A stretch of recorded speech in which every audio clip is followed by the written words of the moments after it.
Speaker, we will take no lessons from these Conservatives. Trust me on that, Mr. Speaker. Another day, more costly slogans from that member of Parliament.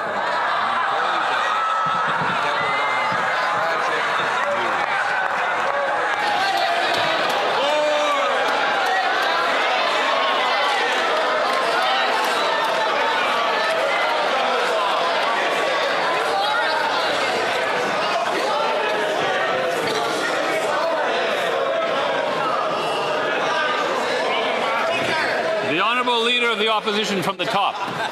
Another day and more costly slogans. But now Canadians are learning it was a bait and switch. Today, another terrible tragedy. As they laugh, 1,200 workers at the Ingersoll Cami plant learned that they would lose their jobs after that Prime Minister promised he would negotiate a win and that he would keep their jobs here in Canada. They join with 2,000 workers in Brampton, many more in Oshawa. How does the Prime Minister look in the eyes of the very workers that he sold out and betrayed? The Honourable Minister of Industry. I'll tell you how the Prime Minister how he will deal with the auto sector. He will look at the auto workers in the eyes and he will say, we will fight for your jobs. And that's exactly what we're doing. Every single day, we're negotiating back in Washington, but also, this is important to say that I met this morning with the Canadian CEO of GM. I was in conversation with the head of the labor union of Unifor, and I also talked to Doug Ford, and I talked to Vic Fideli. And you know what? We're putting in place a response group. We will make sure that we fight for these jobs. We need to make sure that... The Honourable Leader of the Opposition. She announced just now that she talked to this person, and she talked to that person, and she talked to this other person, and she talked, and she talked, and they talk, and they talk, and nothing gets done, Mr. Speaker. Canadians are tired of talk. They want their job. This government, for this Prime Minister, looked these workers in the eye and said he would negotiate a win, that he would protect auto jobs, that there would be an all-in-Canada supply chain that would keep them working. They even gave $250 million tax dollars to GM for this plant. And now those workers don't know how they're going to pay their bills. How does this government explain the broken promise and betrayal?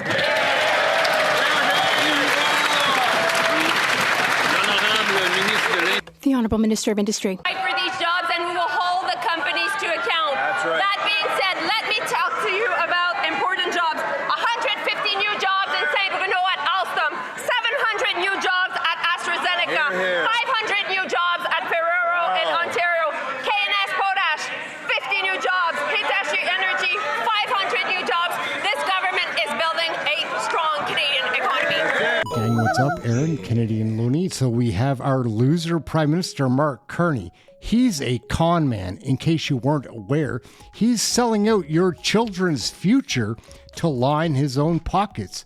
And he's doing it with 45% of Canadian support. It's weird. Followed up by Dominique Leblanc. It's happy hour somewheres. We've got Kool-Aid and Coke. Melanie Joly gonna make a statement after that. Little FPC, a thumb-sized rat weasel, who's our finance minister. We've got Stephen Guilbeault in here. He is a criminal, right? He's a nut job. Like, come on, give me a break. This is who Canadians are choosing to lead their country. What a weird time in Canada. These guys are all losers. Let's take a look. Stephen MacKinnon. We almost forgot about Stephen MacKinnon, Leader of the House. He's a disgusting human being. Let's take a peek. This should be fun. How are they going to distract Canadians today? Hey, that's something everyone can enjoy. Great. What a game. What a game. I mean, unbelievable. Unbelievable. Well, I always knew, but I mean, that is clutch. It's absolutely clutch. Springer coming through one knee, and then getting it closed out. Gaussman, everyone. It was fantastic, and I'm super excited. See, I'm out of breath. I can't even. We're talking about clutch. Can we expect a clutch move with APEC? Sorry, I'm sorry. We're talking about clutch. We know you've been working on it. Let's talk seventh inning stretch. Can we expect something in regards to sectoral tariffs at APEC? That was just a brilliant segue there, tried, Judy. It was very good. We'll see. We're ongoing discussions with the Americans, and I wouldn't overplay it. I'm looking forward to see the president at APEC in Korea, but we're going to be seeing lots of other countries, and one of our core elements of our strategy is diversifying trade. That's why we're going to Asia. You saw the Indonesian trade deal. We're in talks with ASEAN, which is the group of countries that I'm meeting with in Kuala Lumpur, and then more broadly at APEC, including with China. So in English, how far are you from the deal? How far are you from the deal? I'm not going to give you an actual distance, what close, 2 meters, 50 meters, 2 kilometers. What I will say, as I said to your colleague Laurence, is I was surprised to see this morning the report that we're possibly going to finalize a deal in the next few days. We're making progress. I'm in constant discussions on the weekend, again yesterday, with my American counterparts. We're making progress. We're into a level of detail that we hadn't seen previously. But we still have work to do, and my objective is to continue to do that work until we get to the deal, but we haven't set a deadline of a particular date in the next week or two. We'll just continue to do the work to get the right deal.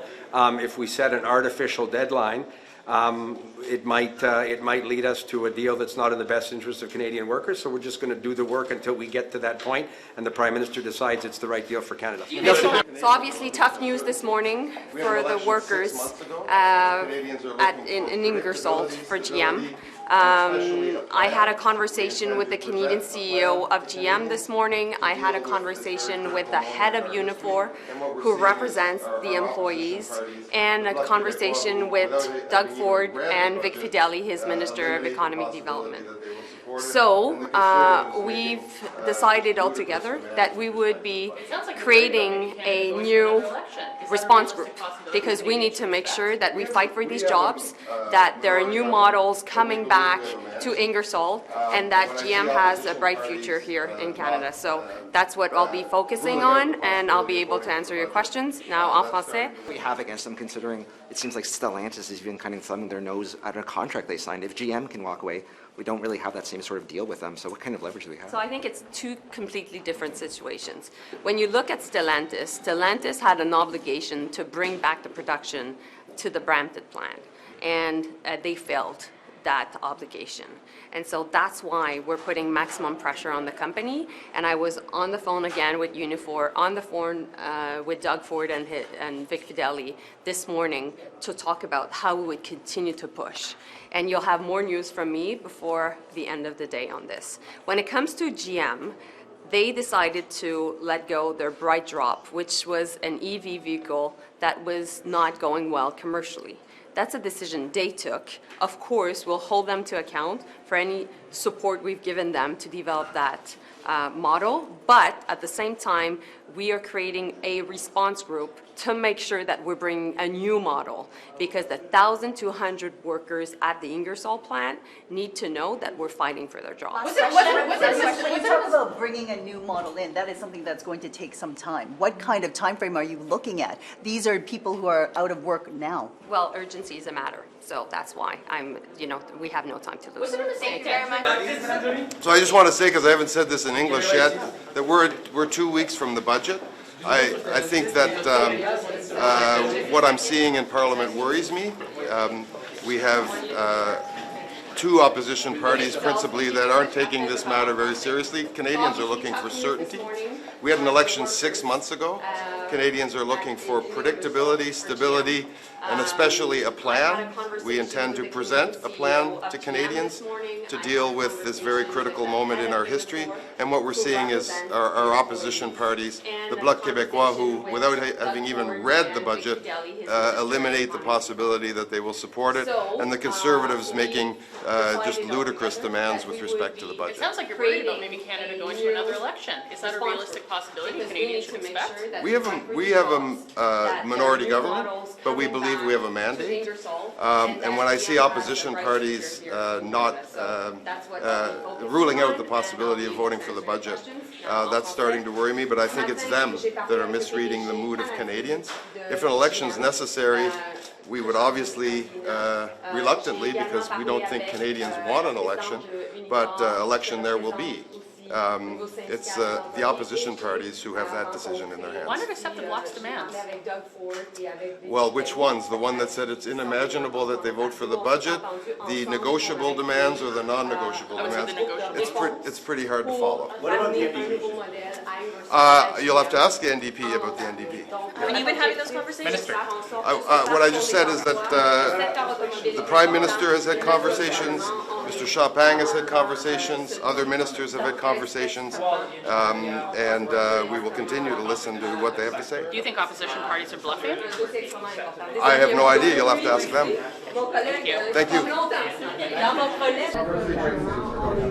Your grocery code of conduct, is it working? Well, you know, we have worked very hard to bring more competition in the sector.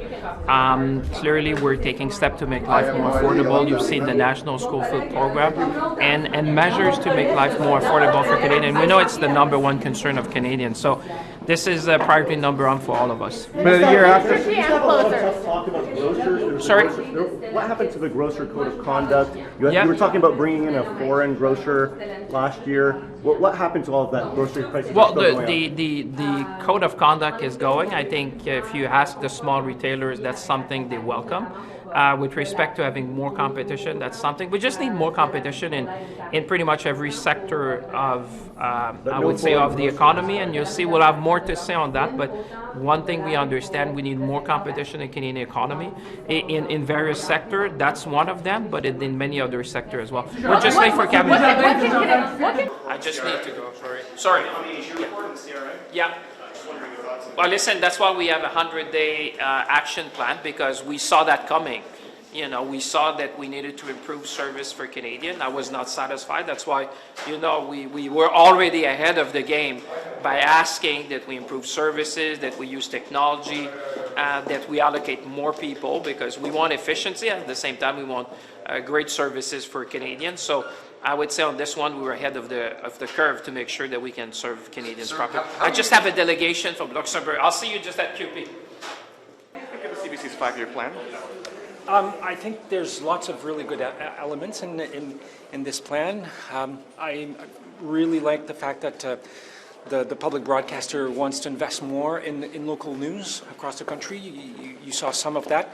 Certainly, we think that more, if we can, as you know, we committed to invest more in the public broadcaster, and we believe that those additional resources will help them make sure that Canadians have access to more information, non-biased information, and more local news across the country. And to be clear, that'll be in the budget, that promised funding.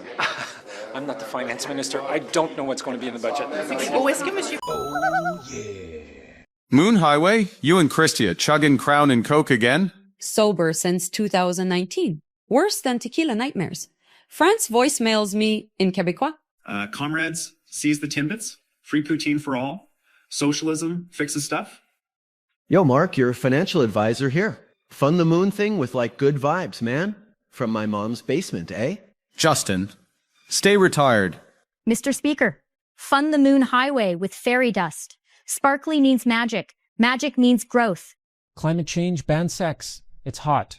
Moonburgers. I left Wall Street for this. So for the first time, we are having a very constructive, policy-oriented dialogue with India to ensure that public safety remains at the very top of the agenda. Minister, I've gone over time. I want to thank you for your time. This Foreign Affairs Minister, Inidon, and thank you. WTF. WTF. Here, here. All right, gang, we're going to wrap it up right there. Remember to wash your eyes and hands after watching that. Oh my goodness. Anita Anand is disgusting. David Cochran is right there to prop her up, though. What a weird combination. What a strange time.